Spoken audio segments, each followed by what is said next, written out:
Arsenal, gentlemen. Let's talk a little bit about what's happening over at the Emirates. I'll start with you, Simeon. Wenger did an interview last week. It was a press conference, actually, where he was talking about how he feels the club are unfairly judged, and there's a bias towards the reporting and the rhetoric towards Arsenal. And I think he was talking in particular about in relation to Tottenham and Liverpool, and I believe his quote was, "We are judged differently to other teams that don't win what we win." And I deduct from that what he's saying is basically we get to finals and invariably win them. There are other teams that you guys, the press, you laud, you big up, they're the new big thing, that don't even get to finals. When they do, they lose them.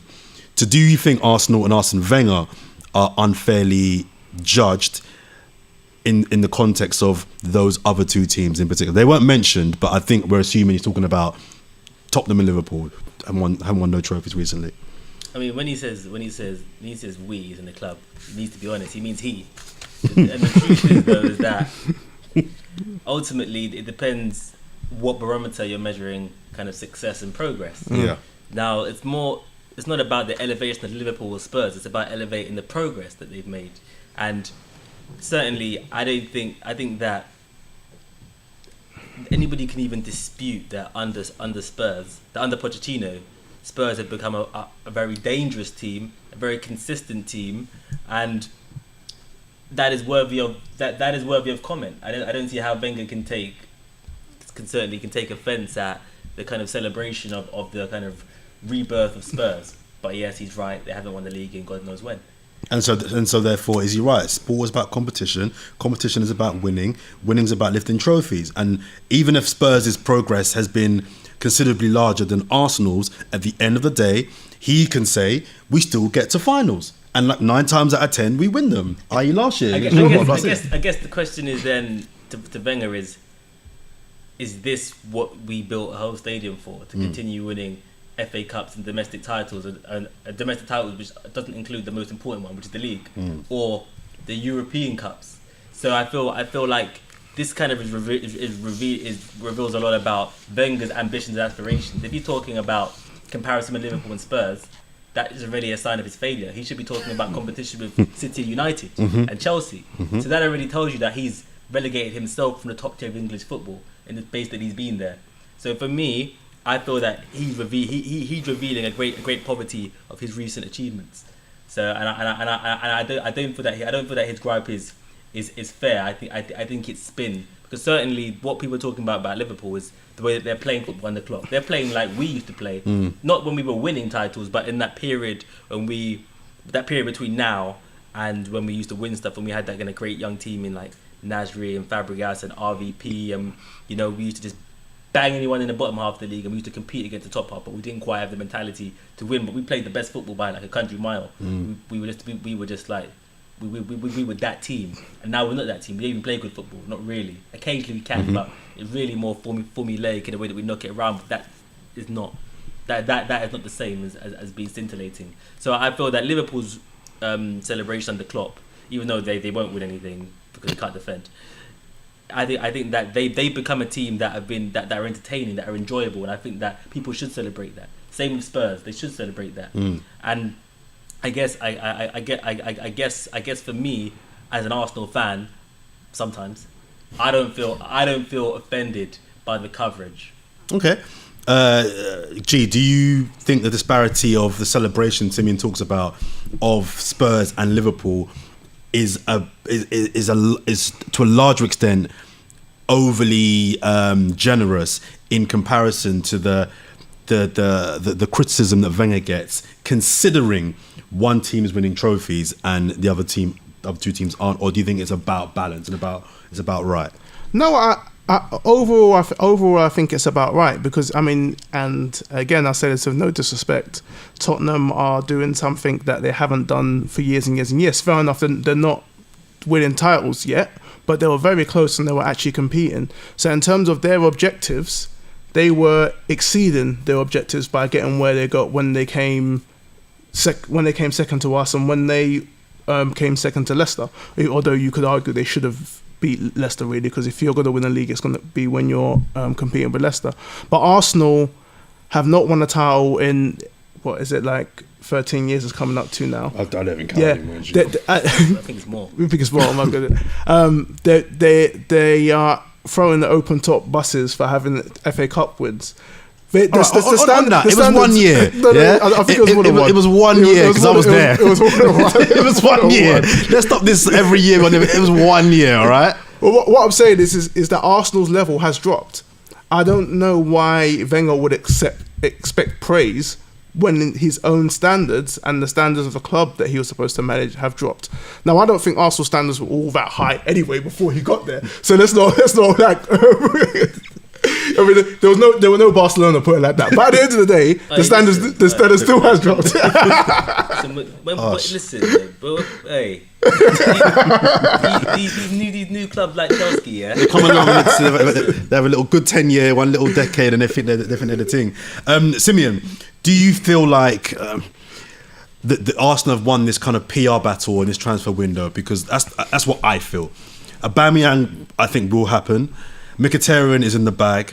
They're talking about a defender as well tomorrow before the window closes. But they've lost Sanchez. And I just feel, I watched a lot of the fans, and a lot of fans that I know who support Arsenal. Yeah, Mkhitaryan, we've got a great player in. Aubameyang, we're great. Sanchez, get him out. Yeah, he was a bad player, whatever. He was sulking. And I think to myself, it just feels to me like the club, in bringing in these two stellar players, have almost blinded the Arsenal fans into what the real issue really is. No. And it's short term, we're excited, but really we're not missing the real... I mean, Arsenal fans are not excited. We're just not apathetic, which is where we've been for the past 18 months. I mean, even now, I don't even watch... I hear a lot of gassed Arsenal fans about this Aubameyang and Mkhitaryan deal. Look, we're happy because I don't think people... I remember the game when there was a game we played recently. I think was it the Palace game that we lost 2-1? This season? This season it was at Bournemouth. I think it was Bournemouth that beat us. About 3 weeks ago, yeah. 3 weeks ago, and Sanchez didn't play. Yep. We saw what our team would look like without star power, pathetic. And it was like Leicester's 11 was better. This is a mid-table team at best. Yeah.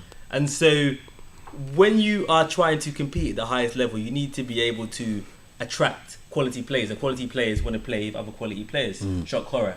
So I guess the signings of Mkhitaryan and Aubameyang, even though they probably won't be of the quality of Sanchez and Ozil, they're in the same league. They're in the same league of player, and so that in itself means that we're still able to bring in stars. Maybe we can rebuild post Wenger. So it's almost like it's a flicker. But no one expects these signers to win us the league or save our campaign. Everybody knows what the issue is. I mean, everybody knows what it is, and then pretty much everybody is united with thinking about the next man who comes and replaces Wenger. But no one expects it to happen. So I don't feel like we have been gassed per se.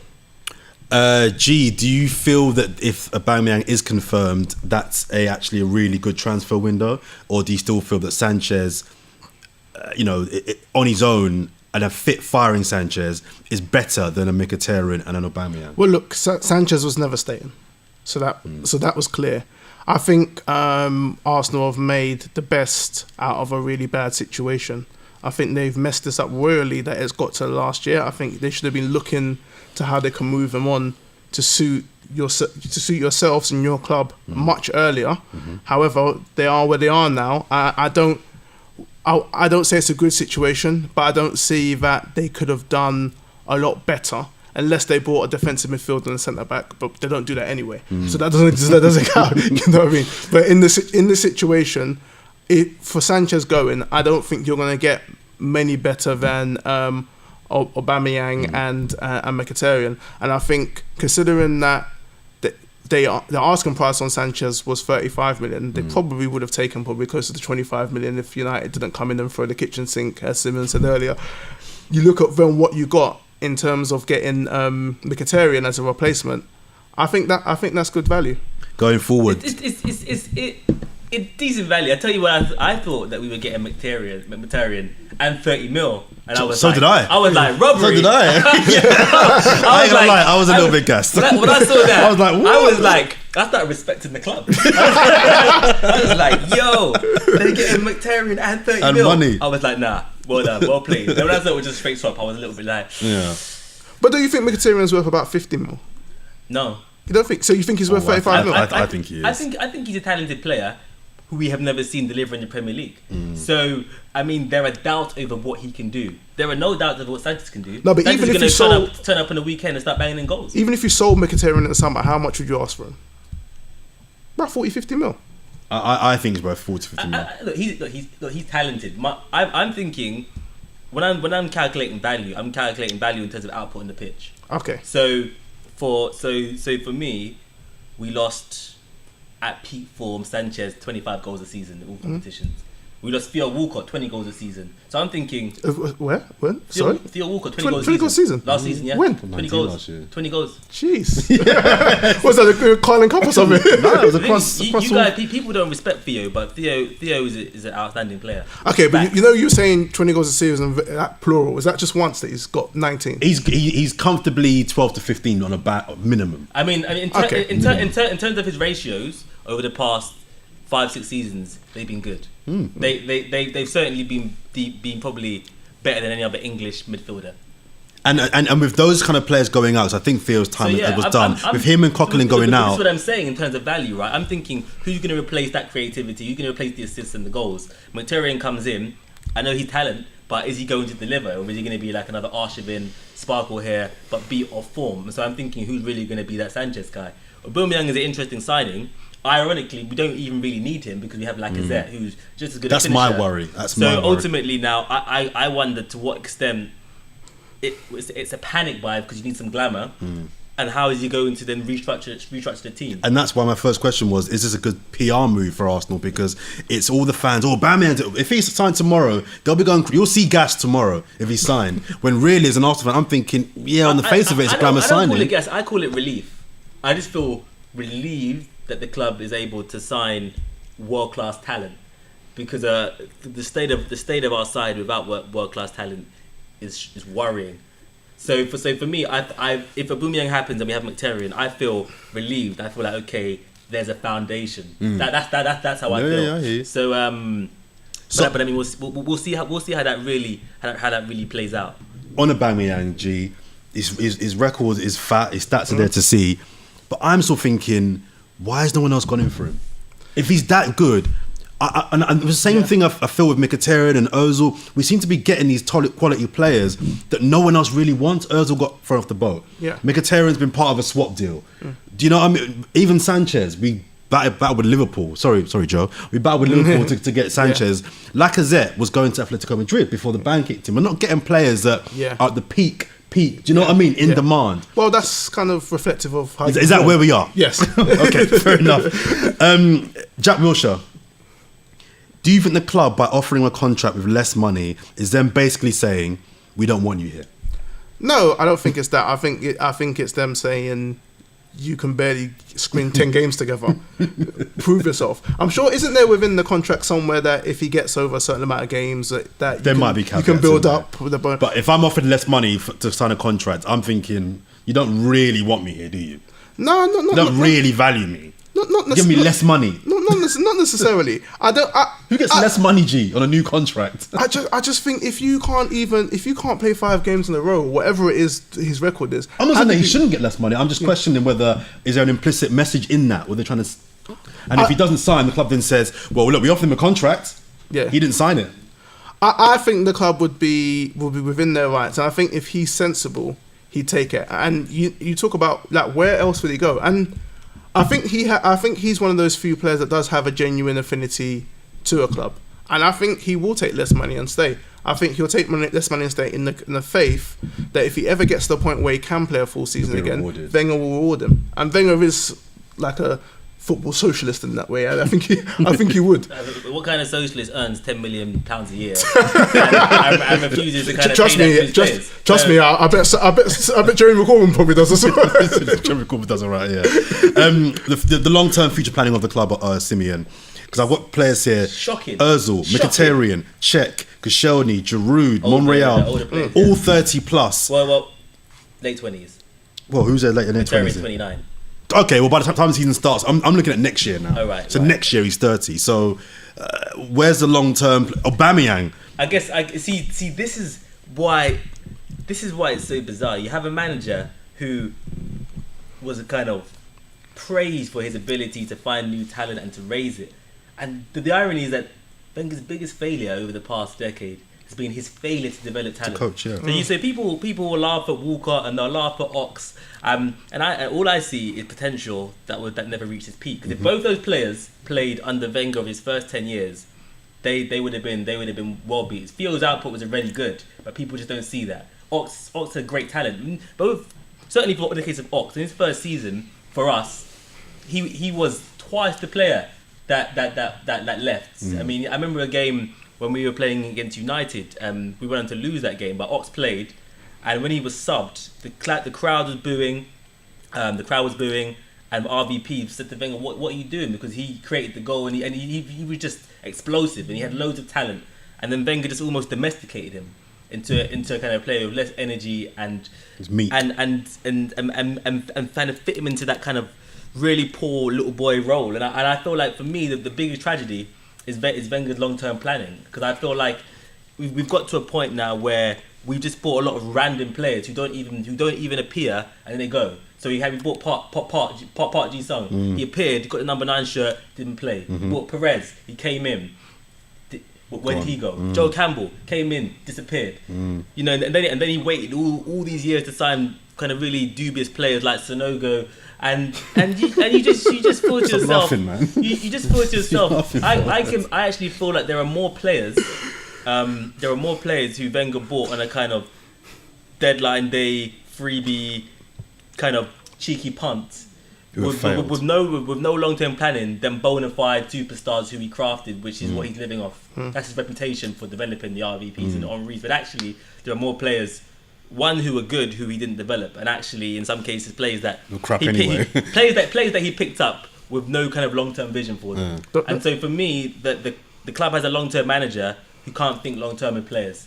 And when you look at our squad, you wonder how we went from an exciting young team 10 years ago to having players towards the kind of end of their careers, and almost it feels like nothing really in between. Don't forget some of his earlier failures, like Francis Jeffers, Christopher Ray, Grimondi, all those type of guys. But I think I think at least at that time, for every failure there was a success. Whereas now it's just failures. Those players were rarities. I mean, they were rarities. Players that didn't make flops, it Arsenal. The flops were almost peripheral squad players. But when I look at Wenger's long-term planning, it does look really, really desperate. And that's why I'm really kind of bemused over what he's doing with Jack Wilshere. I understand Jack Wilshere, his record on injuries means that you probably can't justify build a team around him, because you don't know how many games he's going to play. But ultimately, you do know that of the crop of the British core that you supposedly wanted to make into world beaters, which is now all gone pretty much. When they presented Ramsey, and they presented Jenkinson, and they presented Ox, and they presented Wilshere, and they presented Walcott, and they said that this is going to be the British core of our side, and they completely just flopped. I feel like he's the only one who looks class, and you're kind of playing contract games which you're not good at. Because your track record shows you're not good at it. So I really do question just what is going on. Just what is going on in terms of the way that they negotiate players and think about the future. Final question, G. What happened in the semi-final of the Carabao Cup, and how much of a chance do you give Arsenal in the final? I give them quite a good chance in the final, because it seems to be when they're underdogs, they seem to kind of put out a performance as out of nowhere. I think Pep seems to be grumbling a bit about his squad at the moment for some strange reason, and I think sometimes when you start talking like that, maybe there's something behind the scenes that we don't see in terms of his players being tired, or maybe he's going to implant that message. So I think I think out of anyone in the Premier League, they've probably got a decent chance, as good as a chance of anyone, of beating City in that final on a one-off game, especially considering their recent form at Wembley. Nah, I fancy us, because these little dead cups, Wenger loves them.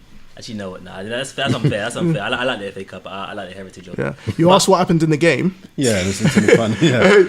What happened in the game is you got lucky. I don't know. I do feel like it's the kind of competition and the kind of game where we usually can compete. So we might play the league game the week before with the same team and maybe lose 3-0. But I think in that game they'll turn up. I think we'll turn up. I think if there's one thing that was shown over the 2 games, because I remember when we were at our best like 10 years ago, there were some games that we played against Arsenal where we didn't particularly play well, but we'd win relatively comfortably. And then you guys I'd speak to Arsenal fans. Oh, we dominated though. We hit the post. We did this. We did that. I was like, well, but I never felt scared. Yeah. And I guess I felt the reverse. I agree. Completely agree. In those games, I felt kind of like, okay, in the first half, we actually looked really good. Yeah. But aside from maybe the first 10, 15 minutes, I don't think there was anything for you guys to burst a sweat against. And I think if you can kind of take that into the City game, as long with some of the talented players that you have, I think there's a chance. Cool.